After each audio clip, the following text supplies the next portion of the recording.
রাসূলুল্লাহ সাল্লাল্লাহু আলাইহি ওয়াসাল্লাম দুনিয়ার জমিনে রবিউল আউয়াল মাসে আগমন করেছেন, এটা সত্য। কিন্তু রবিউল আউয়ালের 12 তারিখে রাসূলুল্লাহ সাল্লাল্লাহু আলাইহি ওয়াসাল্লাম আগমন করেছেন, এটা নিয়ে পূর্ববর্তী উলামায়ে কেরাম এবং ইমামগণের মধ্যে মতানৈক্য রয়েছে। কেউ কেউ বলেছেন রাসূলুল্লাহ সাল্লাল্লাহু আলাইহি ওয়াসাল্লাম রবিউল আউয়াল মাসের 8 তারিখ দিবাগত রাতে অর্থাৎ 9 তারিখে রাসূলুল্লাহ সাল্লাল্লাহু আলাইহি ওয়াসাল্লাম দুনিয়ার জমিনে আগমন করেছেন। কেউ যদি রসুলের জন্মদিবস পালন করে 12 তারিখে আর রসুলের জন্ম যদি হয়ে থাকে 9 তারিখে, তাহলে তারা সঠিক টাইমে রসুলের জন্মদিবস পালন করলো না ভুল টাইমে? এ ব্যাপারে কোনো উলামায়ে কেরাম অথবা কোনো সাহাবীর মতানৈক্য নাই যে রাসূলুল্লাহ সাল্লাল্লাহু আলাইহি ওয়াসাল্লাম দুনিয়ার জমিন থেকে 12ই রবিউল আউয়াল বিদায় নিয়েছে। এই ব্যাপারে কারো কোনো মতামত নাই, মতবিরোধ নাই। তো রসুলের জন্মদিন উপলক্ষে কেউ যদি 12ই রবিউল আউয়াল আনন্দ উৎসব করে, তাহলে আশিকে রসুল যারা হবে, রাসূলুল্লাহ সাল্লাল্লাহু আলাইহি ওয়াসাল্লাম 12ই রবিউল আউয়াল দুনিয়ার জমিনে বিদায় নিয়েছেন। আশিকে রসুল কি রসুলের আগমনের দিনে আনন্দ উৎসব করবে আর রসুলের বিদায়ের দিনেও আনন্দ উৎসব করবে? এটা কি আশিকে রসুলের কাজ হবে? আশিকে রসুল তো রসুলের বিদায়ের দিনে আল্লাহ তাআলার কাছে বেশি বেশি দোয়া করবে যে রাসূলুল্লাহ সাল্লাল্লাহু আলাইহি ওয়াসাল্লাম যে কষ্ট আমাদের জন্য করেছেন, সেই কষ্ট যেন সার্থক হয়, রসুলের খাঁটি উম্মত যেন আমরা হতে পারি, ঈমান পরিপূর্ণ করে আমরা যেন দুনিয়ার জমিন থেকে বিদায় নিতে পারি, ঈমানের উপর অটল ও অবিচল থেকে আমরা যেন মৃত্যুবরণ করতে পারি, সেই দোয়া করবেন। কথা বলেন ঠিক কিনা? তাহলে রাসূলুল্লাহ সাল্লাল্লাহু আলাইহি ওয়াসাল্লামের জন্য আমরা 12 রবিউল আউয়ালে আমরা বেশি বেশি রাসূলুল্লাহ সাল্লাল্লাহু আলাইহি ওয়াসাল্লামের উপর দুরূদ পাঠ করব, পারবো তো ইনশাআল্লাহ। রসুলের জন্য দোয়া করব, আল্লাহ তাআলা যেভাবে রসুলকে শ্রেষ্ঠত্ব দান করেছেন, আল্লাহ তাআলা সেভাবে আমাদেরকে শ্রেষ্ঠ উম্মত, রসুলের খাঁটি উম্মত হিসেবে কবুল আর মঞ্জুর করে নেন। সকলে বলি আমিন আমিন। মুহাম্মদুর রাসূলুল্লাহ সাল্লাল্লাহু আলাইহি ওয়াসাল্লাম আসমানের জন্য রহমত, জমিনের জন্য রহমত, কুল কায়নাতের জন্য রহমত, সমস্ত মাখলুকাতের জন্য মুহাম্মদুর রাসূলুল্লাহ সাল্লাল্লাহু আলাইহি ওয়াসাল্লাম হলেন রহমত। মুহাম্মদুর রাসূলুল্লাহ সাল্লাল্লাহু আলাইহি ওয়াসাল্লাম পৃথিবীর জমিনে আগমনের পূর্বেই উনি যখন মাতৃগর্ভে ছিলেন, ওনার মাতৃগর্ভে যখন 6 মাস অতিবাহিত হয়, তখন ওনার পিতা আব্দুল্লাহ এই দুনিয়ার জমিন থেকে বিদায় নেন। মুহাম্মদুর রাসূলুল্লাহ সাল্লাল্লাহু আলাইহি ওয়াসাল্লাম পিতৃহারা হরেই দুনিয়াতে আগমন করেন। মুহাম্মদুর রাসূলুল্লাহ সাল্লাল্লাহু আলাইহি ওয়াসাল্লাম যখন 6 বছর বয়সে উপনীত হন, তখন তার প্রাণপ্রিয় মা দুনিয়ার জমিন থেকে বিদায় নিয়ে যান। মুহাম্মদুর রাসূলুল্লাহ সাল্লাল্লাহু আলাইহি ওয়াসাল্লামকে অত্যন্ত আদর যত্নে লালন পালন করতেছিলেন ওনার প্রিয় দাদা আবু তালেব। 8 বছর বয়সে আবু তালেবেও দুনিয়ার জমিন থেকে বিদায় নিয়ে যান। আব্দুল মুত্তালেব, দাদার নাম আব্দুল মুত্তালেব, চাচার নাম ছিল আবু তালেব। আবু তালেব মুহাম্মদুর রাসূলুল্লাহ সাল্লাল্লাহু আলাইহি ওয়াসাল্লামকে অনেক বেশি মহব্বত করতেন, ভালোবাসতেন। প্রিয় উপস্থিতি মুমিন মুসলমান ভাইরা আমার, আমি খুতবার মধ্যে যে আয়াতে কারিমা তেলাওয়াত করেছি, আয়াতে কারিমাটা একটা কোরআনের সুপ্রসিদ্ধ আয়াত। উক্ত আয়াতে কারিমার মধ্যে আল্লাহ তাআলা বলেন, কুল ইন কুনতুম তুহিব্বুনাল্লাহ, হে নবী আপনি আপনার উম্মতদেরকে জানিয়ে দেন, কুল ইন কুনতুম তুহিব্বুনাল্লাহ, যদি তারা আমার ভালোবাসা পেতে চায়, ফাত্তাবিউনি ইউহিব্বুকুমুল্লাহ, তাহলে তারা যেন আপনি নবী অনুকরণ করে। মুমিন মুসলমান ভাইরা আমার, আল্লাহ তাআলার ভালোবাসা পাওয়ার জন্য শর্ত আমার আপনার পয়গম্বর মুহাম্মদুর রাসূলুল্লাহ সাল্লাল্লাহু আলাইহি ওয়াসাল্লামকে ভালোবাসতে হবে। কতটুকু ভালোবাসলে আমার আপনার ঈমান পরিপূর্ণ হবে সে সম্পর্কে আমার আপনার পয়গম্বর মুহাম্মদুর রাসূলুল্লাহ সাল্লাল্লাহু আলাইহি ওয়াসাল্লাম বলেন, লা ইউমিনু আহাদুকুম হাত্তা আকুনা আহাব্বা ইলাইহি মিন ওয়ালিদিহি ওয়া ওয়ালাদিহি ওয়ান নাসি আজমাইন। ঈমানদার মুমিন মুসলমান ভাইরা আমার আপনার ঈমান ততক্ষণ পর্যন্ত পরিপূর্ণ হবে না যতক্ষণ পর্যন্ত আপনি নিজের জীবনের চাইতেও বেশি আমার আপনার পয়গম্বর মুহাম্মদুর রাসূলুল্লাহ সাল্লাল্লাহু আলাইহি ওয়াসাল্লামকে ভালো না বাসবো, ততক্ষণ পর্যন্ত আমার আপনার ঈমান পরিপূর্ণ হবে না। দুনিয়ার জমিনে আমার আপনার জন্য সবচাইতে আপন মা বাবা, আমার আপনার মা বাবার চাইতেও বেশি আমার আপনার পয়গম্বর মুহাম্মদুর রাসূলুল্লাহ সাল্লাল্লাহু আলাইহি ওয়াসাল্লামকে যতক্ষণ পর্যন্ত ভালো না বাসবো ততক্ষণ পর্যন্ত আমার আপনার ঈমান পরিপূর্ণ হবে না। পৃথিবীর জমিনে বাবার জন্য সবচাইতে প্রিয় সন্তান। ঈমানদার মুমিন মুসলমান ভাইরা আমার, বাবা সন্তানের জন্য নিজের জীবনকে কুরবানি করতে পারে, জীবনের মায়া ত্যাগ করতে পারে, মাথার ঘাম পায়ে ফেলে পরিশ্রম করতে পারে, শরীরের রক্তকে বানিয়ে ফেলতে পারে। ওই কলিজার টুকরা সন্তানের চাইতো যতক্ষণ পর্যন্ত আপনি আমার আপনার পয়গম্বর মুহাম্মদুর রাসূলুল্লাহ সাল্লাল্লাহু আলাইহি ওয়াসাল্লামকে বেশি না ভালোবাসবো ততক্ষণ পর্যন্ত আমার আপনার ঈমান পরিপূর্ণ হবে না। কেন আপনি আমার আপনার পয়গম্বরকে বেশি ভালোবাসবো? এই কথার জবাব আমার আল্লাহ দিয়ে দিলেন যে দুনিয়ার জমিনে তোমার জন্য, আসমানের জন্য, জমিনের জন্য, সমস্ত কুল কায়নাতের জন্য আমি আমার পয়গম্বর মুহাম্মদুর রাসূলুল্লাহ সাল্লাল্লাহু আলাইহি ওয়াসাল্লামকে রহমত হিসেবে প্রেরণ করেছি। আল্লাহ রাব্বুল আলামিন বলেন, ওয়ামা আরসালনাকা ইল্লা রাহমাতাল লিল আলামিন।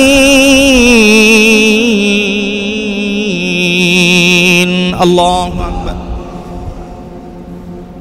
দুনিয়ার জমিনে আসমান, পাহাড় পর্বত, সাগর মহাসাগর, তরুলতা, যা কিছু আমরা দু চোখে দেখি বা না দেখি, সমস্ত জগৎ সমূহের জন্য আমার আপনার পয়গম্বরকে রহমত স্বরূপ প্রেরণ করেছেন কে?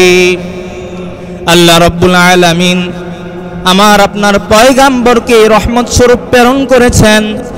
পয়গম্বর দুনিয়ার জমিনে এসে নবুয়ত লাভ করার পরে দুনিয়ার মানুষদেরকে আল্লাহ তাআলার দিকে ডেকেছেন। আমার আপনার পয়গম্বর তায়েফের ময়দানে দাওয়াত দেওয়ার জন্য তায়েফবাসীদেরকে লক্ষ্য করে বলেন, ইয়া আইয়ুহান নাস কুলু লা ইলাহা ইল্লাল্লাহ ফাতুফলিহুন। হে লোক সকল, তোমরা বলো লা ইলাহা ইল্লাল্লাহ, তাহলে তোমরা সফল কাম হয়ে যাবে।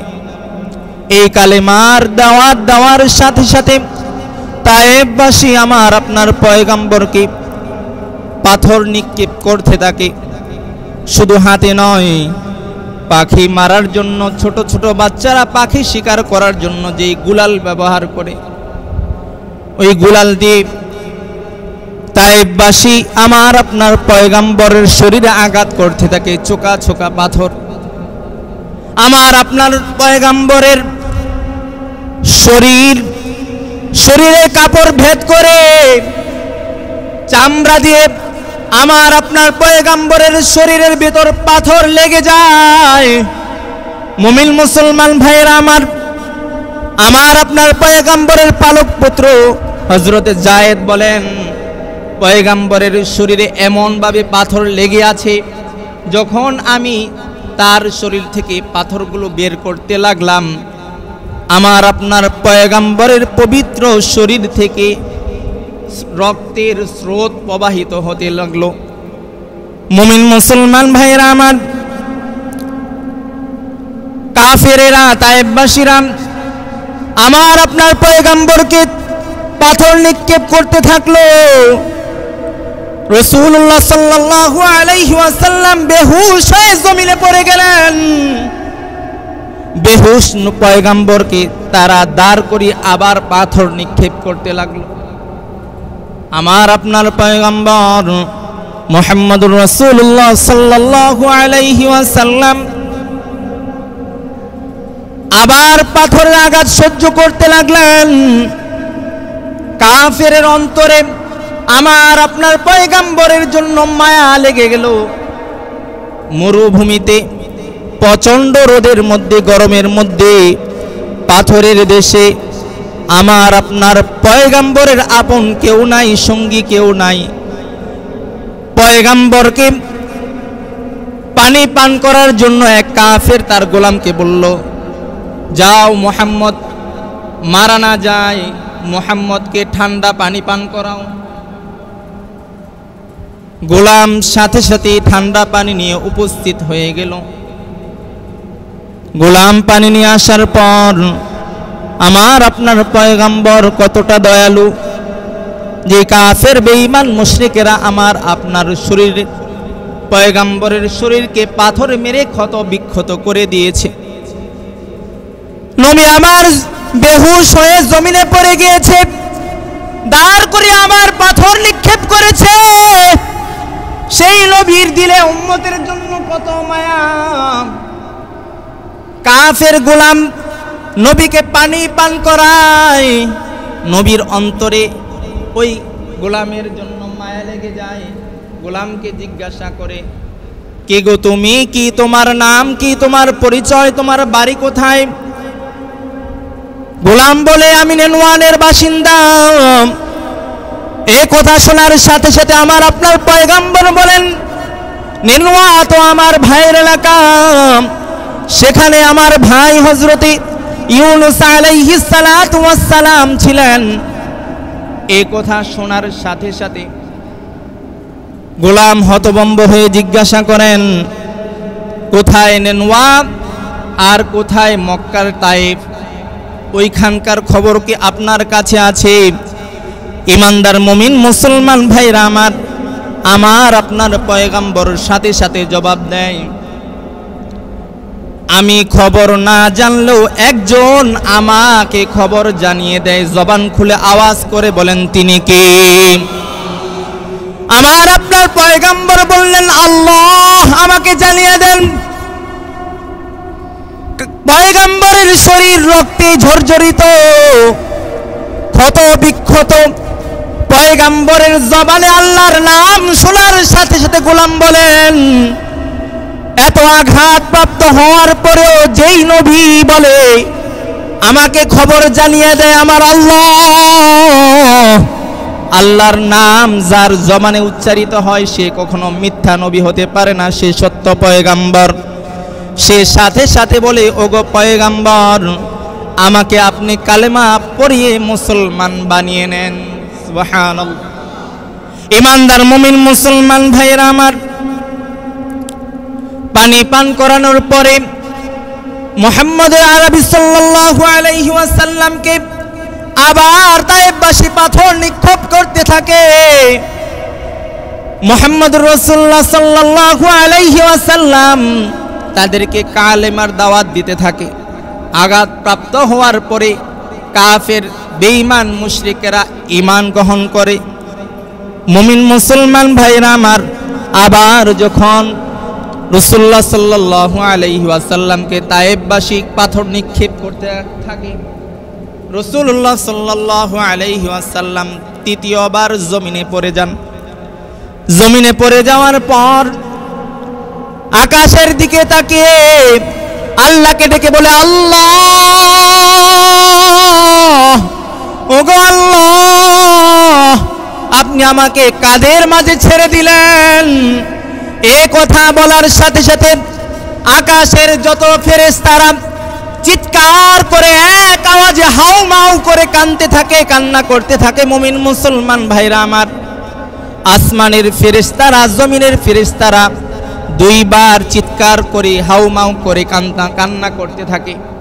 একবার আমার আপনার জাতির পিতা হযরতে ইব্রাহিম আলাইহিস সালাতু ওয়াস সালামের আল্লাহর প্রতি প্রেম আর ভালোবাসা দেখে ফেরেশতারা আকাশে কাঁদতে থাকে। আরেকবার আমার আপনার পয়গম্বরের পবিত্র শরীর থেকে রক্ত ঝরার অবস্থা দেখে আকাশের ফেরেশতারা হাউমাউ করে চিৎকার করে কান্না করতে থাকে। এমনকি আল্লাহ তাআলার আরশ বহনকারী ফেরেশতারাও চিৎকার করে হাউমাউ করে কান্না করতে থাকে।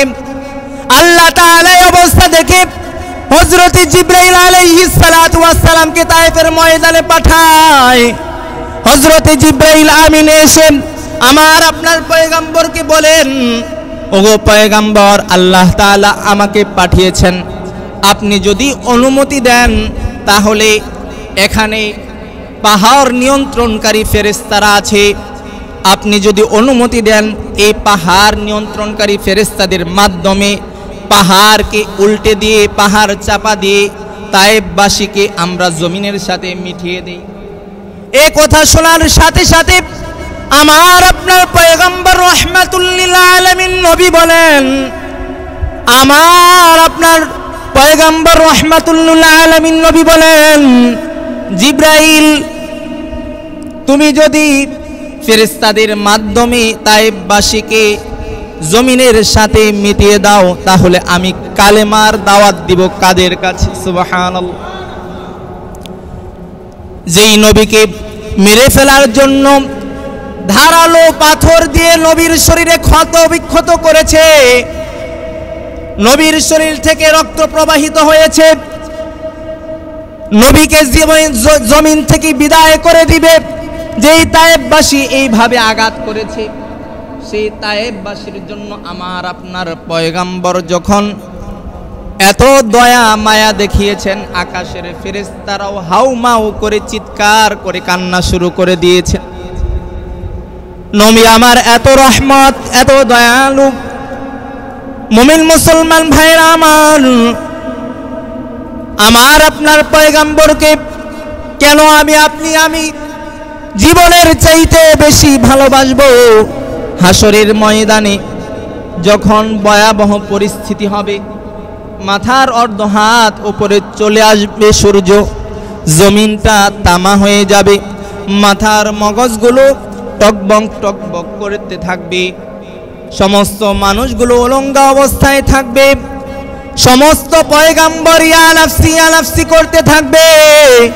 তখন আমার আপনার পয়গম্বর মুহাম্মদুর রাসূলুল্লাহ সাল্লাল্লাহু আলাইহি ওয়াসাল্লাম আল্লাহ তাআলার কুদরতি পায়ে পড়ে, আল্লাহ তাআলার কুদরতি পায়ে সিজদায় পড়ে ইয়া উম্মতি বলে ডাকতে থাকবে। মুমিন মুসলমান ভাইরা আমার, যখন উম্মতে মুহাম্মাদির হিসাব নিকাশ শুরু হয়ে যাবে, আমার আপনার পয়গম্বর যখন সুপারিশ করার জন্য সুযোগ পাবে, নবী একবার দৌড়ে মিজানের পাল্লায় যাবে, আরেকবার দৌড়ে সিরাতের পুলের গোড়ায় যাবে, আরেকবার দৌড়ে জাহান্নামের গেইটে যাবে। নবী ফলো করবে আমার কোন উম্মত জানি জাহান্নামের আসামি হইয়া জাহান্নামে পড়ে যায়, কে জানি জাহান্নামের ভয়াবহ শাস্তির সম্মুখীন হয়ে যায়। নবী উম্মতি বলে চিৎকার করতে থাকবে আর কান্না করতে থাকবে। দুনিয়ার জমিনে নবী উম্মতের জন্য রক্ত প্রবাহিত করেছে, দন্দান শহীদ করেছে। যেই নবী এতিম হয়ে দুনিয়ার জমিনে আগমন করেছে, সেই নবীকে কাফের বেঈমানেরা আঘাত করেছে, যেই নবীকে দুনিয়ার জমিনে বাবার আদর পায় নাই। আল্লাহ তাআলা নবীর জন্য বাবার আদর থেকে আল্লাহ তাআলা নবীকে বঞ্চিত করেছেন। সেই নবী উম্মতের জন্য কান্না করতে থাকবে, বাবার জন্য কান্না করবে না। সেই নবী মায়ের জন্য কান্না করবে না, সেই নবী উম্মতের জন্য কান্না করবে। এই জন্য উম্মতের জন্য আবশ্যক হলো ঈমানকে পরিপূর্ণ করতে হলে সবচাইতে বেশি ভালোবাসতে হবে মুহাম্মাদুর রাসূলুল্লাহ সাল্লাল্লাহু আলাইহি ওয়াসাল্লামকে। আমরা ভালোবাসতে রাজি আছি তো ইনশাআল্লাহ? পারবো তো রসুলকে ভালোবাসতে? আমরা পারবো তো রসুলের সুন্নতকে আঁকড়ে ধরতে? আমরা তো নবী চিনি না। যদি নবী চিনতাম তাহলে প্যান্ট শার্ট আর গলার মধ্যে টাই লাগিয়ে নামাজে আসতে পারতাম না। যদি নবীকে চিনতাম তাহলে আমার স্ত্রী আমার মেয়েকে আমি রাস্তাঘাটে বেপরদায় বের হইতে দিতাম না। যদি নবীকে চিনতাম তাহলে আমার চেহারায় আমার দাড়ির মধ্যে কোনোদিন কেচি আর খুর লাগাইতাম না। ঠিক কিনা বলে? যারা নবীরে চিনে তারা নবীরে মানে, যারা নবীরে চিনে তারা মাথায় টুপি পরে, যারা নবীরে চিনে তারা গায়ে লম্বা জুব্বা পরে, যারা নবীরে চিনে তারা চেহারায় দাড়ি রাখে, যারা নবীরে চিনে তারা তাদের মা বোন স্ত্রী সন্তান মেয়েকে তারা পর্দায় রাখে, যারা নবীরে চিনে তারা কোনোদিন ঈদে মিলাদুন নবী পালন করে না। কথা বলেন ঠিক কিনা? মুমিন মুসলমান ভাইরা আমার, ঈদে মিলাদুন নবী এটা আমাদের জন্য আলোচনার বিষয়। দুনিয়ার জমিনের সবাই খুশি হয়েছে যেদিন আমার আপনার পয়গাম্বর এসেছেন। আসমান খুশি হয়েছেন, জমিন খুশি হয়েছেন, দিন খুশি হয়েছেন, রাত্রি খুশি হয়েছেন, চন্দ্র খুশি হয়েছেন, সূর্য খুশি হয়েছেন। দিন আল্লাহ তাআলার কাছে কাকুতি মিনতি করে বলে, আল্লাহ দু জাহানের বাদশা আমার আপনার পয়গম্বর মুহাম্মদুর রাসূলুল্লাহ সাল্লাল্লাহু আলাইহি ওয়াসাল্লাম যেন দিনে দুনিয়ার জমিনে আগমন করে। এই জন্য আল্লাহ তাআলার কাছে দরখাস্ত করে, আল্লাহ সর্বশ্রেষ্ঠ পয়গম্বরকে আমি দিনের মধ্যে দুনিয়ার জমিনে আপনি পাঠায়েন। রাত্রি আল্লাহ তাআলার কাছে আবদার করে, ওগো আল্লাহ সর্বশ্রেষ্ঠ পয়গম্বর মুহাম্মদুর রাসূলুল্লাহ সাল্লাল্লাহু আলাইহি ওয়াসাল্লামকে রাতের বেলা আপনি দুনিয়ার জমিনে আগমন করেন। আল্লাহ তাআলা আমার আপনার পয়গম্বরকে এমন একটা সময় দুনিয়ার জমিনে পাঠিয়েছেন, না রাতের মাঝামাঝি সময়ে না দিনের মাঝামাঝি সময়ে, আল্লাহ তাআলা রাতের শেষ ভাগে দিনের শুরুতে অর্থাৎ সুবহ সাদেকের সময় আমার আপনার পয়গম্বরকে আল্লাহ রাব্বুল আলামিন দুনিয়ার জমিনে পাঠিয়েছেন। জবান খোলা আওয়াজ করুন সুবহান। মুমিন মুসলমান ভাইরা আমার, ঈদে মিলাদুন নবী এটা আলোচনার বিষয়। আর সিরাতুন নবী সাল্লাল্লাহু আলাইহি ওয়াসাল্লাম হলেন আলোচনা করার বিষয় এবং পালনীয় বিষয়। উম্মতেরা সিরাতুন নবী সাল্লাল্লাহু আলাইহি ওয়াসাল্লাম আলোচনা করবে এবং মানবে। আর ঈদে মিলাদুন নবী যেটাকে বলা হয় সেটা শুধু নবীর আগমন দুনিয়ার জমিনে হয়েছে রবিউল আউয়াল মাসে সে সম্পর্কে আলোচনা করবে। আজকে 11ই রবিউল আউয়াল, আগামীকাল 12ই রবিউল আউয়াল। এই 12ই রবিউল আউয়াল উপলক্ষে এক শ্রেণীর মানুষ যারা নবীর প্রেম ভালোবাসা দেখানোর জন্য, যারা আশেকে রাসূল দাবি করে রাজপথে নামবে, রাস্তাঘাটে বের হবে, জশ্নে জুলুস করবে। ঈদে মিলাদুন নবী পালন করার জন্য এক শ্রেণীর মানুষ মিটিং মিছিল করবে। আমরা তাদেরকে পরিষ্কার ভাষায় বলতে চাই, তোমরা যেটা করছো সেটা আল্লাহ তাআলা এবং তার রসুলের সন্তুষ্টির বিরোধী কাজ। এটা কখনো রসুল করেন নাই, এটা রসুলের সাহাবীরা করেন নাই, এই কাজগুলো তাবিঈনগণ করেন নাই, এই কাজগুলো তাবিঈনগণ করেন নাই। ইমানদার মুমিন মুসলমান ভাইয়েরা আমার, নবীদের জন্মদিবস পালন সাহাবায়ে কেরাম করেন নাই, তাবিঈনগণ করেন নাই, তাবিঈনগণ করেন নাই। এমনকি রসুলের সম্মানে, রসুলের উপস্থিতিতে কোনো সাহাবী যদি রসুলের সামনে দাঁড়িয়ে যেত, রসুল সাথে সাথে তাকে নিষেধ করতেন রসুলের সামনে দাঁড়ানোর জন্য। অথচ এক শ্রেণীর মানুষ মনে করে যে রসুলের দুরূদ যদি দাঁড়িয়ে না পড়ে তাহলে রসুলকে অসম্মান করা হবে, বসে বসে দুরূদ পড়লে রসুলকে অসম্মান করা হয়। অথচ রসুল সাল্লাল্লাহু আলাইহি ওয়াসাল্লাম কোনো মজলিসে উপস্থিত হলে সাহাবায়ে কেরাম যদি আমার আপনার পয়গাম্বরকে দাঁড়িয়ে সম্মান জানাতো, রসুল সাথে সাথে নিষেধ করে দিতেন। এই জন্য আমার আপনার জন্য কর্তব্য হলো রসুলের দুরূদ আমরা পড়ব, বসা অবস্থায় পড়ব, দাঁড়ানো অবস্থায় পড়ব, চলাফেরা করা অবস্থায় পড়ব, শুয়ে শুয়ে পড়ব, কোনোভাবে আমাদের জন্য নিষেধ করা নাই। কিন্তু একান্তভাবে জরুরি মনে করা যে রসুল জায়গায় জায়গায়, মহল্লায় মহল্লায়, মসজিদে মসজিদে, মজলিসে মজলিসে উপস্থিত হয়, রসুলকে যারা হাজির নাজির মানে, রসুলের শানে যারা মিলাদ কিয়াম করে, তারা স্পষ্টভাবে পথভ্রষ্টতার কাজ করে, তারা স্পষ্টভাবে তারা গুমরাহির কাজ করে, তারা রসুলের সম্মানের নামে রসুলকে অসম্মান করে। কথা বলেন ঠিক কিনা? এজন্য মিলাদ কিয়াম করা যাবে না। রসুলের দুরূদ আমরা বসেও পড়তে পারবো, দাঁড়িয়েও পড়তে পারবো। রসুলের দুরূদ পড়া যদি দাঁড়িয়ে পড়া আবশ্যক হতো, তাহলে আমাদের কাছে সবচাইতে পছন্দের ইবাদত হলো নামাজ। আল্লাহ তাআলার কাছে ঈমানের পরে সবচাইতে পছন্দের আমল হলো নামাজ। অতএব আল্লাহ রব্বুল আলামিন তার বান্দাবান্দির জন্য তার রসুলের উপর দুরূদ পড়াকে নামাজের মধ্যে দাঁড়িয়ে আবশ্যক করে দিতেন।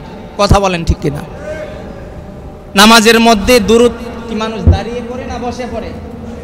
কেউ যদি দাঁড়িয়ে দুরূদ পড়ে নামাজের মধ্যে, তাহলে সে ওয়াজিবের তারতিব নষ্ট করার কারণে তার জন্য নামাজের মধ্যে ভুলের সেজদা অর্থাৎ সেজদায়ে সাহু ওয়াজিব হবে।